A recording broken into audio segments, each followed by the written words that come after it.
The deep dive में आपका स्वागत है। हम्म, आज हम इतिहास के पन्नों से एक ऐसा लम्हा निकालने वाले हैं जी। जो हजारों साल पुराना होकर भी मतलब बिल्कुल आज का लगता है। हम्म, हम बात करेंगे एक महान योद्धा की जो युद्ध के मैदान में खड़ा है, दुनिया का सबसे बेहतरीन धनुर्धर, लेकिन अचानक उसके हाथ कांपने लगते हैं और उसका अपना ही दिव्य धनुष गांडीव उसके हाथों से फिसलने लगता है।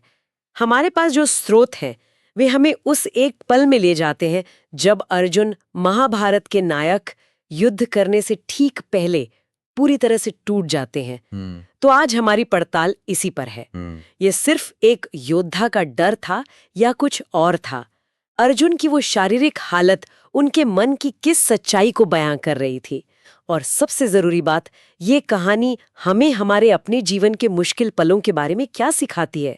चलिए इस मानसिक और शारीरिक गुत्थी को सुलझाने की कोशिश करते हैं। तो सबसे पहले उस सीन को अपने दिमाग में बैठाते हैं। कुरुक्षेत्र का मैदान है, दोनों तरफ लाखों की सेनाएं खड़ी हैं, शंख बज चुके हैं और माहौल में एक एक भयानक तनाव है। ये चलिए, मैं देखना चाहती हूँ कि मुझे किन से लड़ना है।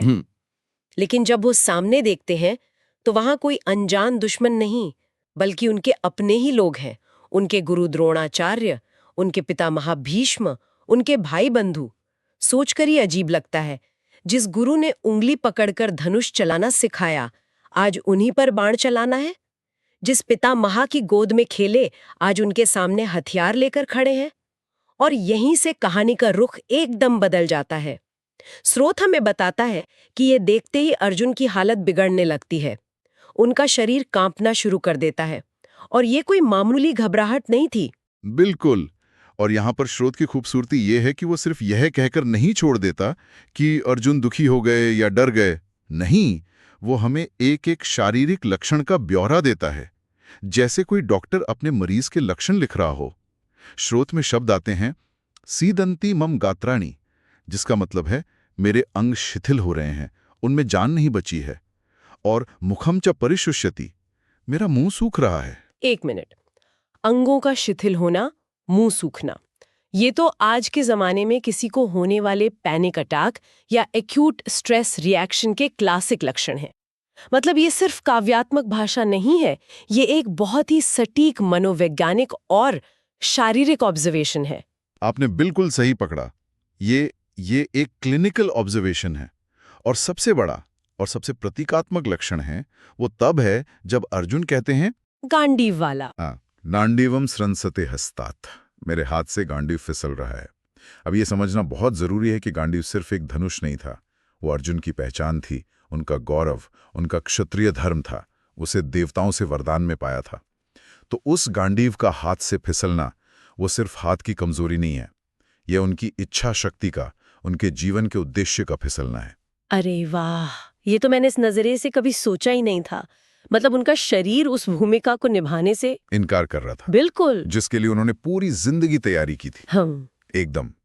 और बात यही नहीं रुकती है, वो आगे कहते हैं, त्वक चैव परिदहीयते, मतलब मेरी त्वचा में जलन हो रही है। यह तीव्र मानसिक संताप का, अपराध बोध का, बेचैनी का एक शारीरिक रूप है, जैसे अंदर कुछ जल रहा हो और उसकी आंच बाहर त्वचा तक महसूस हो रही हो। और अंत में वो कहते हैं, न च शक्नोम यवस्था तुम भ्रमती वचमे मन है, मैं खड़ा रहने में भी असमर्थ हूं और मेरा मन घूम रहा है, भ्रमित है। ये एक टोटल ब्रेकडाउन है, शारीरिक, मानसिक और भावनात्मक। ठीक है, ये सब बहुत गहरा है, लेकिन मेरे मन में एक सवाल आ रहा है जो शायद बहुत से लोगों के मन में आएगा। अर्जुन एक अजय योद्धा थे, उन्होंने देवों और असुरों से भी युद्ध लड़े थे। तो क्या ये सब बस डर नहीं हो सकता? मतलब सामने इतनी बड़ी सेना देखकर, मौत का ख्याल करके कोई भी डर सकता है। आप कह रहे हैं कि ये डर नहीं है, पर क्यों? ये एक बहुत जरूरी सवाल है, क्योंकि यहीं पर हम डर और नैतिक संकट के बीच का फर्क समझते हैं। देखिए, डर हमेशा किसी बाहरी खतरे से होता है। शेर सामने आ जाए तो डर लगता है, दुश्मन की तलवार से डर लगता है।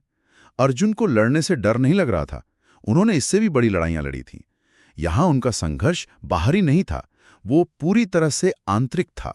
मतलब एक क्षत्रिय योद्धा के रूप में उनका धर्म कहता था कि अधर्म के खिलाफ युद्ध करो, लेकिन एक इंसान के तौर पर उनका प्रेम, उनके रिश्ते कह रहे थे कि ये मेरे अपने हैं, मैं इन्हें कैसे मार सकता हूं। ये एक नैतिक और भावनात्मक जाल था जिससे वो निकल नहीं पा रहे थे। जब आपका कर्तव्य ही आपको कोई भयानक काम करने को कहे तो मन विद्रोह कर देता है। अर्जुन का डर मौत का नहीं, अपनी ही कर्मों के बोझ का था। वो युद्ध के परिणाम से नहीं, युद्ध करने के विचार से ही टूट गए थे। अच्छा, तो जो हम अर्जुन का टूटना देख रहे हैं वो असल में उनकी कमजोरी नहीं बल्कि उनके अंदर चल रहे एक जबरदस्त नैतिक युद्ध का नतीजा है। ये तो एक तरह का आंतरिक गृह युद्ध हो गया। बिल्कुल सही शब्द इस्तेमाल किया आपने, ये एक आंतरिक गृह युद्ध ही था। और यहीं पर हम मन और शरीर के उस गहरे कनेक्शन पर आते हैं जिसके बारे में स्रोत हमें बता रहा है। आज की भाषा में हम इसे साइकोसोमैटिक रिस्पॉन्स कहते हैं। Psychosomatic response. हाँ, जब आपका दिमाग किसी कड़वी सच्चाई या किसी मुश्किल फैसले को स्वीकार नहीं कर पाता तो आपका शरीर उस विद्रोह को जाहिर करना शुरू कर देता है। शरीर वो सच बोल देता है जिसे जुबान नहीं कह पाती। हाँ, ये तो होता है। जैसे कुछ लोगों को बहुत ज्यादा तनाव में माइग्रेन होने लगता है या किसी जरूरी प्रेजेंटेशन से पहले पेट खराब हो जाता है। हाँ, तनाव मानसिक होता है पर असर शरीर पर दिखता है। बिल्कुल वही। अर्जुन का मामला इसका सबसे बड़ा और सबसे चरम उदाहरण है। उनका शरीर कांप रहा है क्योंकि न्याय और अन्याय के बीच उनका विश्वास कांप रहा है। उनके हाथ से गांडी फिसल रहा है क्योंकि उनका मन अपना कर्तव्य निभाने का संकल्प खो रहा है। उनकी त्वचा में जलन हो रही है क्योंकि उनके मन में अपराध बोध और पछतावे की आग जल रही है। तो अर्जुन के शरीर पर जो दिख रहा था वो असल में उनके अंदर चल रही टूट-फूट का सीधा सीधा सबूत था, एक आईना था। ठीक है, ये कनेक्शन तो समझ में आ गया, लेकिन कहानी के नजरिए से देखें तो एक नायक का इस तरह से टूट जाना, हथियार डाल देना, इसे तो कायरता या कमजोरी भी समझा जा सकता है। ये पल इतना जरूरी क्यों है? इस ब्रेकडाउन का आखिर मतलब क्या है? बहुत अच्छा सवाल है। पहली नजर में ये कमजोरी ही लगती है, लेकिन असल में अर्जुन का ये टूटना ही पूरी गीता का आधार है। अगर अर्जुन इस नैतिक संकट में ना पड़ते, अगर वो बिना कोई सवाल किए एक मशीन की तरह लड़ने चले जाते, तो श्री कृष्ण को वो महान उपदेश देने का मौका ही नहीं मिलता जिसे आज हम भगवत गीता के नाम से जानते हैं। मतलब ये संकट एक तरह से जरूरी था। ये एक जरूरी संकट था। इसे ऐसे समझिए कि जब तक कोई प्याला भरा हुआ हो, आप उसमें और कुछ नहीं डाल सकते। अर्जुन का प्याला उस वक्त मैं एक महान योद्धा हूं, मुझे मेरा कर्तव्य पता है, जैसे विचारों और अहंकार से भरा हुआ था। उनका ये टूटना असल में उनके उस अहंकार का टूटना था। जब उन्होंने कहा मैं नहीं लड़ूंगा और अपने हथियार डाल दिए, तो वो पल था जब उन्होंने स्वीकार किया कि मुझे नहीं पता कि सही क्या है, मुझे मार्गदर्शन चाहिए। तो ये एक तरह का सरेंडर था, हार नहीं। बिल्कुल, ये अहंकार का समर्पण था ज्ञान के लिए। जब अर्जुन पूरी तरह से असहाय और भ्रमित हो गए, तभी उन्होंने खुद को एक शिष्य के रूप में श्री कृष्ण के सामने रखा। और इसी पल के बाद जब अर्जुन का प्याला खाली हो चुका था, श्री कृष्ण ने उसमें कर्म, धर्म और आत्मा के ज्ञान को भरना शुरू किया। इसलिए ये टूटना कहानी का अंत नहीं, बल्कि एक नई और गहरी समझ की शुरुआत है। ये वो अंधेरी जात है जिसके बाद ही ज्ञान का सूरज उगता है। तो जब हम इस पूरी घटना से थोड़ा पीछे हटकर देखते हैं तो ये सिर्फ एक प्राचीन योद्धा की कहानी नहीं रह जाती। स्रोत हमें एक बहुत बड़े मानवीय सत्य की ओर इशारा कर रहा है। एकदम सही। ये श्लोक और ये पूरा प्रसंग हमें बताता है कि जब भावनाएं और नैतिक दुविधा हम पर हावी हो जाती हैं, तो दुनिया का सबसे ताकतवर इंसान भी असहाय महसूस कर सकता है। ये हमारी बाहरी शक्ति, हमारा पद, पैसा, हथियार के ऊपर हमारी आंतरिक स्थिति की शक्ति को दिखाता है। अर्जुन के पास दिव्य अस्त्र थे, स्वयं श्री कृष्ण उनके सारथी थे, लेकिन जब उनका मन भावनाओं के तूफान में फंस गया तो उनकी सारी बाहरी ताकत किसी काम की नहीं रही। ये तो आज के जीवन पर भी पूरी तरह लागू होता है।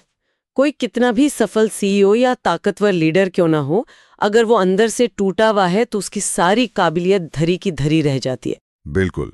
और ये हमें सिखाता है कि असली ताकत सिर्फ शारीरिक बल या बाहरी उपलब्धियों में नहीं है। असली ताकत मन के संतुलन और स्पष्टता में होती है। जब हमारा मन शांत और स्थिर होता है, तभी हम अपनी पूरी क्षमता का इस्तेमाल कर सकते हैं।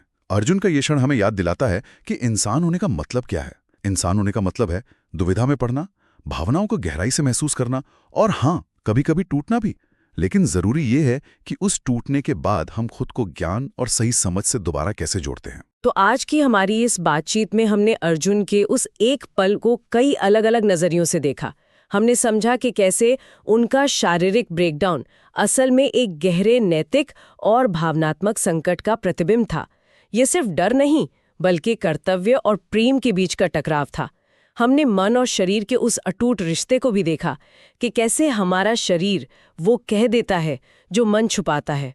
और सबसे अहम बात, हमने ये जाना कि कैसे अर्जुन का ये टूटना एक कमजोरी का पल नहीं, बल्कि उस महान ज्ञान की नींव बना जिसे हम गीता कहते हैं। स्रोत हमें अर्जुन की उस हालत के बारे में बताता है जब वो पूरी तरह भ्रमित थे, जब उन्हें आगे कोई रास्ता नहीं दिख रहा था। ये सोचने पर मजबूर करता है, जब हम अपनी जिंदगी में किसी बड़े नैतिक संघर्ष या दुविधा में फंसते हैं तो स्पष्टता मिलने से पहले हमारा शरीर हमें क्या संकेत देता है, हमारा फिसलता हुआ गांडीव क्या होता है, वो कौन सी चीज है जिसे हम उस मुश्किल घड़ी में थामे नहीं रख पाते।